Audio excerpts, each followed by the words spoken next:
1980 Ford 350 back in. We've got to get moving on the body work on this truck now. So first thing we're going to tackle is the bed. Ashton, you think we can get this truck done pretty soon? Yeah. Yeah? Are you going to help me out when we got to start sanding? Yeah. You're all ready to sand, aren't you? Yep.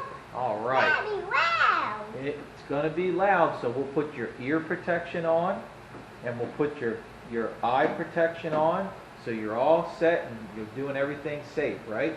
Am I do the sanding on this truck? You're going to do all the sanding for me on this truck? And there's a hole right here.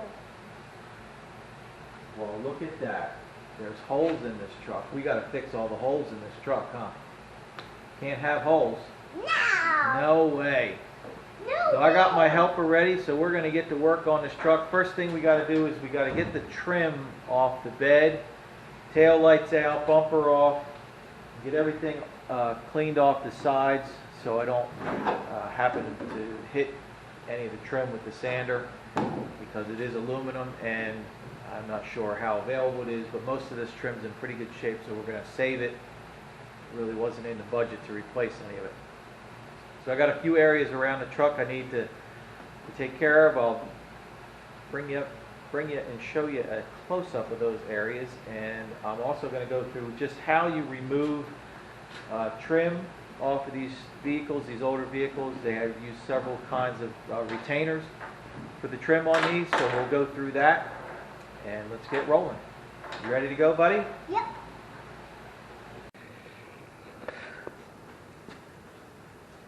Okay, so on the bed we've got 4 areas of concern that have some rust. One of them's down here at the back of the rear side of the bed. And the other one, of course, is a typical area on trucks of this age. They get rust in the wheel well areas. So we were able to obtain some patch panels. As you can see here, we got a nice bed repair panel, but I don't really need the whole thing, so I'm probably going to end up just sectioning that new panel out and just replacing what I need here instead of cutting out the whole panel and putting that in. I try to leave as much original sheet metal as I can. This side's about the same. We got a hole back here because there is a little bracket behind here that collects dust and moisture and dirt and things, and that's why these rot out here. This side, wheel well's not that bad. I still got a patch panel for it. I'll end up probably cutting a section about from here to here and replacing this just to take care of that. And we'll maybe come up into right behind where our trim sits. As you can see, I've already removed the trim on this side. And I'm going to go through how you take this trim off carefully and make sure you don't break any of the retaining clips that they have on here.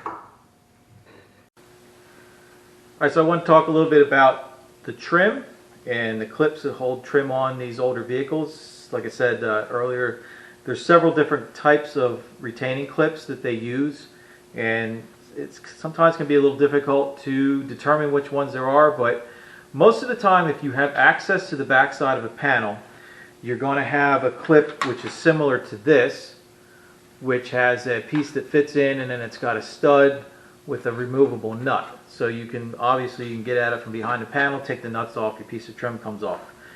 If you can't get at the panel from behind, a lot of times manufacturers will use these plastic clips. And this one here is a small one for the smallest piece of side trim. This one is used on the lower piece of trim. It's a little bigger, but it functions the same way. And they're held on the side of the body with a little pin that's actually welded to the sheet metal. And they just slip on, and then your trim more or less just pops onto that retaining clip.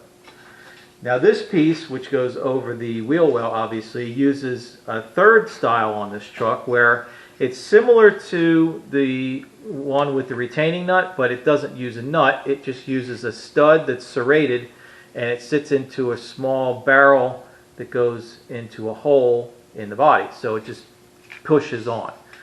So you have to be very careful when you're removing these. You got to use enough pressure to pop them loose, but not enough to where you're bending your trim and destroying it, because some of this trim is not able to be found anymore. It's not in reproduction. So if your trim is in really good shape, you don't want to damage it in any way, because it can cost a lot of money to get your aluminum trim repaired.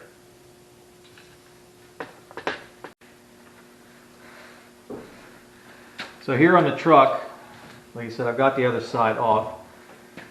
I've removed the tail light so I can access this corner piece. There is a clip on here that has a stud and a nut. So you need to remove your tail light so you get at this one. The rest of this whole piece is held on with those rectangular plastic ones that attach to the pins on the body.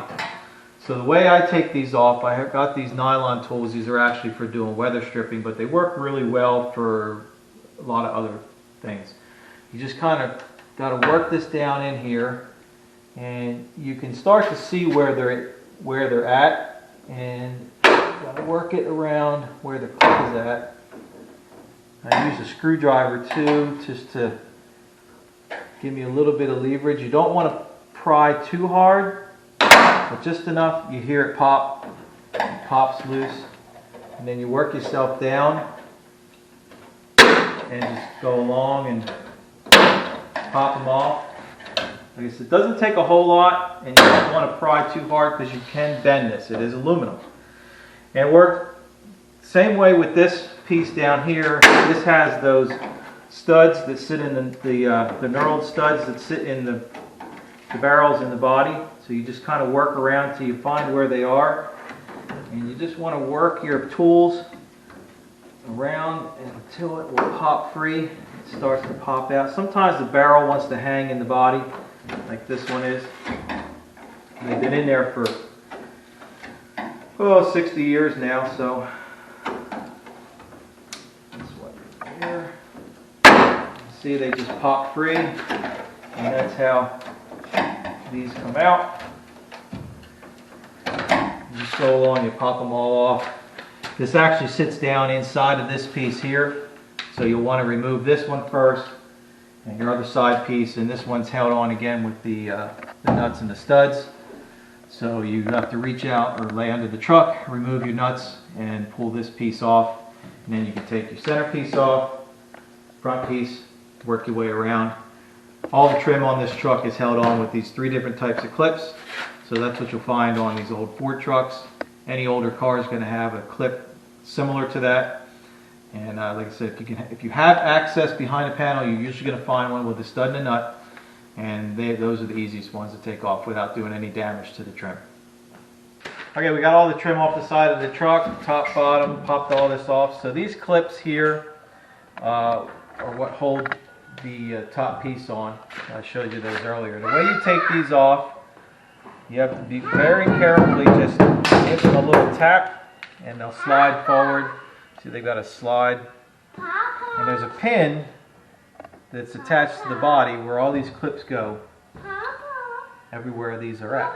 The larger ones that hold the bottom piece, pretty much the same way. You tap them, off they come. Yes, buddy. You get in the show with me? Well, come here.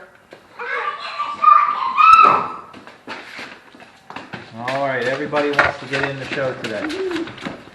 So that's going to wrap up this short segment here on trim removal and the different clips that these vehicles use to hold them on, and how you will go about taking them off, how you will find which kind they are. I hope this was helpful to everyone that's following this series on the truck.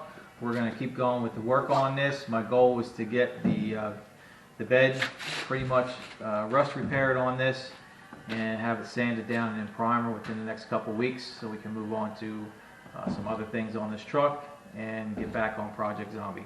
So I appreciate everyone that's been watching. If you haven't subscribed yet, please do that. Hit that like button. Leave me some comments in the comment section, and share these videos with everyone you know, and help me grow. Thanks. See you soon.